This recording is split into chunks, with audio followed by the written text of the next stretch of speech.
ఒక వ్యక్తికి ఈ 9 లక్షణాలు ఉంటే సర్వశ్రేష్ఠుడు అని శ్రీకృష్ణుడు చెప్పాడు. శ్రీకృష్ణుడు చెప్పిన 9 లక్షణాలు ఏంటి? అవి మీలో ఉన్నాయా? లేదా ఇతరులలో ఉన్నాయా? అంటే వాటిని ఎలా గుర్తించాలి? మరి ఆ 9 లక్షణాలు ఏమిటి? ఇప్పుడు ఈ వీడియోలో మనం తెలుసుకుందాం. ముందుగా ఈ వీడియోకి ఒక లైక్ కొట్టి మా ఛానల్ని సబ్స్క్రైబ్ చేసుకోండి. లైక్ కొట్టడం మాత్రం అస్సలు మర్చిపోకండి. అలాగే దయచేసి వీడియోని స్కిప్ చేయకుండా పూర్తిగా చూడండి. అప్పుడే మేము చెప్పేది మీకు పూర్తిగా అర్థమవుతుంది. శ్రీకృష్ణుడు చెప్పిన సర్వశ్రేష్ఠుడు అంటే తనని తాను ప్రేమించుకున్నంతగా ఇతరుల పట్ల ఆప్యాయతంగా ఉండేవాడు. ఒక వ్యక్తి లోపల నుండి శుద్ధి చేయబడినప్పుడు మరియు స్వీయ జ్ఞానాన్ని కలిగి ఉన్నప్పుడే ఇది జరుగుతుంది. అలాంటి వ్యక్తి ప్రకృతిలో కనిపించే ప్రతి భాగాన్ని ప్రేమిస్తాడు మరియు గౌరవిస్తాడు. ప్రకృతి పట్ల ఉదారమైన దృక్పథాన్ని కలిగి ఉంటాడు. ఎందుకంటే ఇవన్నీ ప్రాథమికంగా ఒకే అస్తిత్వం యొక్క వ్యక్తీకరణలని అతనికి తెలుసు. ఈశ్వరుడు అన్నిచోట్ల ఉన్నాడు అంటారు. మనం చూసే ప్రతి వస్తువుల్లో, ప్రకృతిలో ప్రతి చోటా ఈశ్వరుడు ఉన్నాడు. అంతెందుకు మనలో కూడా ఈశ్వరుడు ఉన్నాడు. అయితే కంటికి కనిపించడు కానీ ఎన్నోసార్లు తాను ఉన్నానని నిరూపిస్తూనే ఉంటాడు. శ్రీకృష్ణుడు మహాభారతంలో ఒక వ్యక్తికి 9 లక్షణాలు ఉంటే సర్వశ్రేష్ఠుడు అని చెప్పాడు. సాధారణంగా ఈ 9 లక్షణాలు సాధారణ మానవుల్లో ఉండవు. ఆ లక్షణాలు ఆ వ్యక్తిలో పుట్టుకతోనే వస్తాయి. వయసు పెరిగే కొద్దీ ఆ లక్షణాలతో సంసారంలో కీర్తిని గడిస్తారు. అలా ప్రత్యేక లక్షణాలు కలిగిన మానవులు జన్మించడానికి కూడా ఒక ప్రత్యేక కారణం అంటూ ఉంటుంది.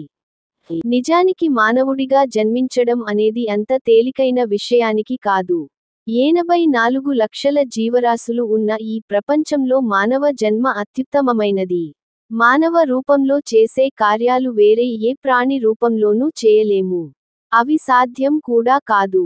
మానవ జన్మను ఇచ్చినందుకు భగవంతుడికి ఎల్లప్పుడూ రుణపడి ఉండాలి.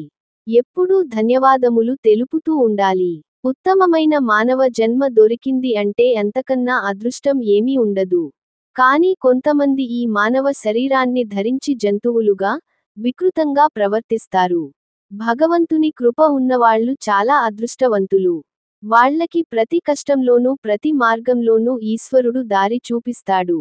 నిజమైన మార్గాన్ని సత్యమైన మార్గాన్ని చూపించి అటు మాత్రమే తీసుకెళ్తాడు.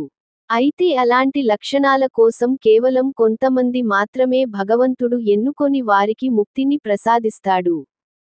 ఎటువంటి సమస్య వచ్చినా కష్టం వచ్చినా నిలదొక్కుకొని భగవంతుని కృప వల్ల అన్నింటిని దాటుకొని వెళ్ళగలరు. వాళ్ళు ఇతరులకు కూడా ధర్మమైన మార్గాన్ని సత్యమైన మార్గాన్ని చూపిస్తారు. తమని అనుసరించేలా చేసుకుంటారు. భక్తి అనే అమృతంలో పొంగిపోయిన అతని జీవితంలో పేరు, కీర్తి, హోదా, కాంక్షలు లేదు. అతనిలో దైవిక భావోద్వేగాలు ప్రవాహం ప్రవహిస్తుంది. కారణం ఏమిటంటే అలాంటి వ్యక్తులు ప్రపంచంలోనే ప్రకృతి ప్రతి జీవి పట్ల సహజమైన ప్రేమను కలిగి ఉంటారు. అయితే ఎవరిలోనైనా అటువంటి శక్తి ఉంది అని మీరు ఎలా గమనిస్తారు? మొదటి లక్షణం తన దైనందిన కార్యక్రమాలు ముగిసిన తర్వాత అవే ఏ వ్యక్తి అయితే ఈశ్వర ప్రార్థన నామస్మరణతో రోజున గడుపుతాడో అలాంటి వ్యక్తి శ్రేష్ఠుడు అని శ్రీకృష్ణుడు చెప్పాడు. నిజానికి అటువంటి వ్యక్తులు చుట్టూ ఒక రకమైన శక్తి ఉంటుంది. అది ఈశ్వరుని కృప వల్ల వచ్చింది. సుఖదుఖాలలోనూ, కష్టనష్టాలలోనూ అన్నింటిలోనూ ఈశ్వరుని చూడడం చాలా ఉత్తమమైన లక్షణం. కష్టం వచ్చినప్పుడు భగవంతుని నిందించకుండా ఏ పరిస్థితి వచ్చినా భగవంతుడు చూసుకుంటాడు అని ఆయన మీద భారం వేసేవాడు అత్యుత్తమ వ్యక్తి అవుతాడు. ఆ వ్యక్తి ప్రజాదరణకు దూరంగా ఉంటాడు. అతను అహంకారం నుండి పూర్తిగా విముక్తి పొందుతాడు. కాబట్టి అతను ఎప్పుడూ ఇతరుల దృష్టిని తన వైపుకు ఆకర్షించడానికి ప్రయత్నించడు. రెండవ లక్షణం ఇతరుల మీద అపవాద వేయకుండా నిందలు వేయకుండా ఉండేవాడు. ఈ రోజుల్లో మనుషులు ఏదైనా తప్పు జరిగితే అది ఇతరుల మీదకు నెట్టేసి తను తప్పించుకుంటున్నారు. అలా అస్సలు ఉండకూడదు. ఒకవేళ తన వలన తప్పు జరిగిన ఇతరుల మీద నిందలు మోపకుండా ఆ తప్పుకు అనే పాత్రుడునని ఎవరైతే ఆ తప్పులు తీసుకుంటారో అతను సర్వశ్రేష్ఠుడు. ఇతరుల గురించి ఎప్పుడూ చెడు మాట్లాడకూడదు. ఇతరులతో చెడు లక్షణాలు ఉన్న వారిలో మంచి లక్షణాలను గుర్తించి ప్రోత్సహించాలి. ఇతర వ్యక్తులను వారి జీవితమంతా లక్ష్యం వైపు తీసుకెళ్లడంలో సహాయం చేస్తారు. వారికి సరైన మార్గాన్ని చూపుతారు. అతను భౌతిక జీవితానికి మంచి కొన్ని నియమాలు పద్ధతులను బోధించగలడు. కాని అతను వాటిని అనుసరించమని ఎవరినీ బలవంతం చేయడు. ఇది రెండవ లక్షణం. మూడవ లక్షణం ఎటువంటి పరిస్థితుల్లోనైనా తను అనుకున్న కార్యాన్ని ఈశ్వరుని కృప వల్ల పూర్తి చేయగలను అని నమ్మేవాడు. కష్టం వచ్చినా నష్టం వచ్చిన ఎటువంటి పరిస్థితికి తలవంచకుండా తప్పకుండా తన అనుకున్న కార్యాన్ని పూర్తి చేసి చూపించగల శక్తి ఎవరికైతే ఉంటుందో ఇతరులు ఎన్ని చెప్పినా ఎన్ని అడ్డంకులు ఎదురైనా ఎంత వెనక్కి లాగినా వాటిని అధిగమించి ముందుకు వెళ్ళగలిగిన వ్యక్తి ఆ వ్యక్తులపై భగవంతుని కృపా పూర్తిగా ఉంటుందని శ్రీకృష్ణుడు చెప్పాడు. ఇక నాలుగవ లక్షణం ఎప్పుడూ పుణ్యకార్యాలలో సమయాన్ని గడుపుతూ ఉండటం. అవసరమైన వారికి తను చేయగలిగినంత సహాయం చేయడం. పేదవారికి తన తహతకి తగ్గట్టుగా కష్టాల్లో ఉన్న వారికి సహాయపడుతూ ఎల్లప్పుడూ ఎవరిని హేళన చేయకుండా ఉండటం.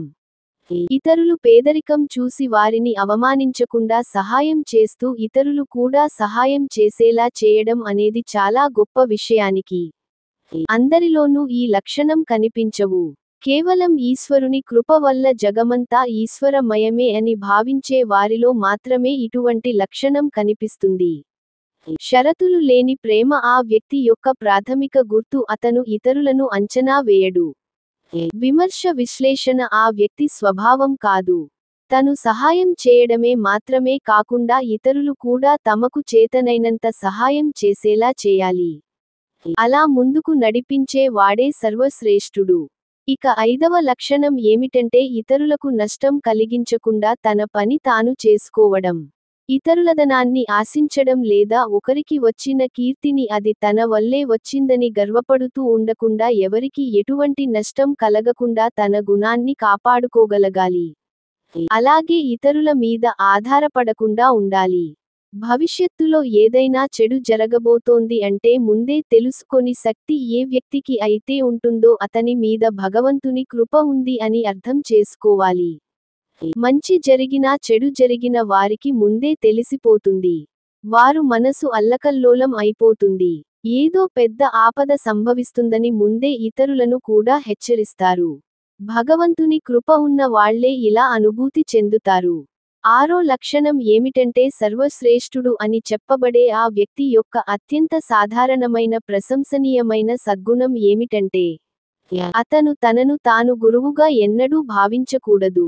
అత్యంత వినయపూర్వకమైన అలాంటి వ్యక్తి తాను ఇంకా నేర్చుకోవాల్సింది చాలా ఉందని నమ్ముతాడు.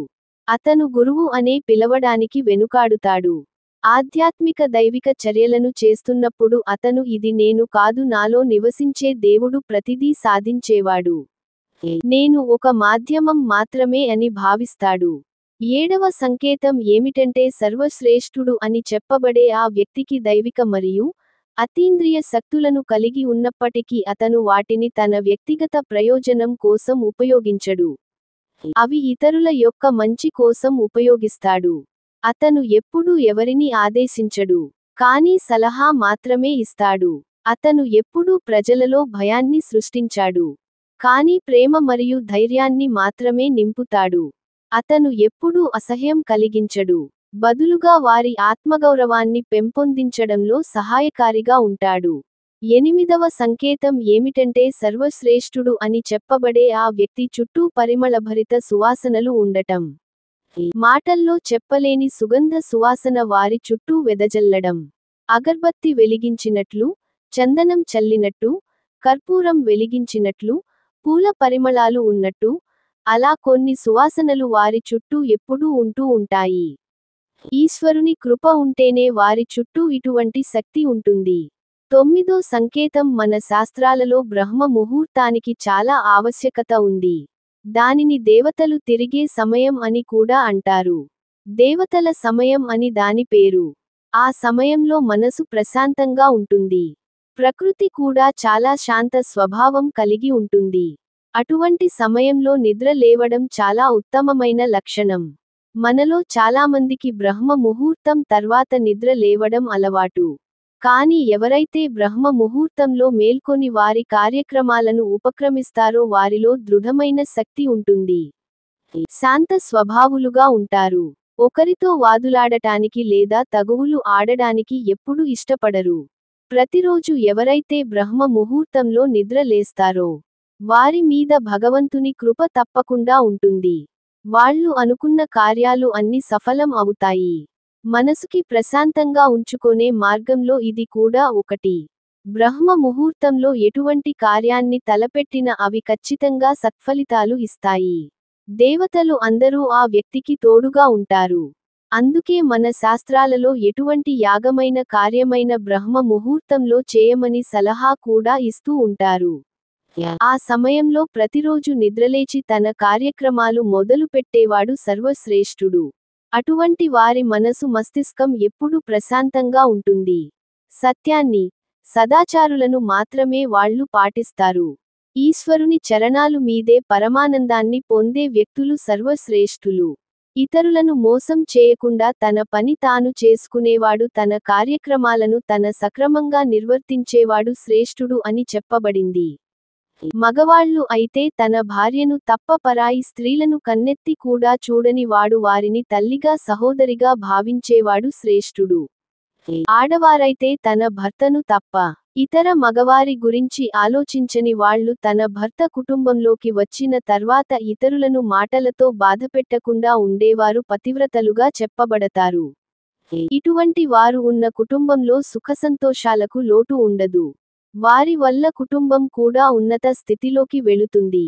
లక్ష్మీ యోగం ఆ కుటుంబం పట్ల ఎప్పుడూ ఉంటుంది. ఈశ్వరుడు కూడా వారికి ఎప్పుడూ తోడుగా ఉంటాడు. అలాగే ఈ లక్షణాలు ప్రతి ఒక్కరూ అలవర్చుకోవడానికి ప్రయత్నించవచ్చు కూడా. పుట్టుకతోనే కొన్ని లక్షణాలు వచ్చిన తిరిగి పెద్ద అవుతున్న కొద్దీ కొన్ని లక్షణాలు అలవాటు చేసుకోవాలి. అది ఉత్తమ పురుషుల లక్షణం. స్నేహితులారా, మీలో ఎంతమందికి లక్షణాలు ఉన్నాయి? అలాగే ఎవరైతే బ్రహ్మ ముహూర్తంలో నిద్ర లేస్తారు వారికి ఆ పరమేశ్వరుడు ఎప్పుడూ అండగా ఉంటాడు.